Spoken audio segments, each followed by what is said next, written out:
In primetime news this evening, flood zone, new concerns about proposed Bernard Lodge development. Husband of slain Bishop Gibson teacher charged for her murder. And no regulations, no justice. Part 2 of our special report on cosmetic surgeries.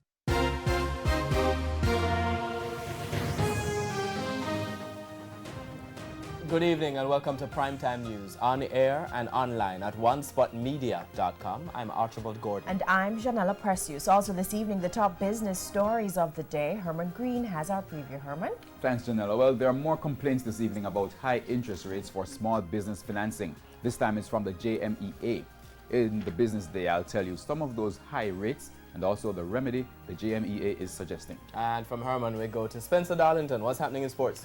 Thank you very much, Archie. Well, a few days ago, there was tension between the JFF and the Reggae Girls. Guess what? Now it's between the JFF and the technical staff.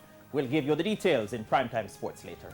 And there's also sports commentary, E-Prime, and weather in this newscast. But before the break, the feedback question. Now, this evening we're asking, what are your views on plastic surgery to enhance beauty? You can share comments online, facebook.com/Television Jamaica, and tweet us at Television Jam.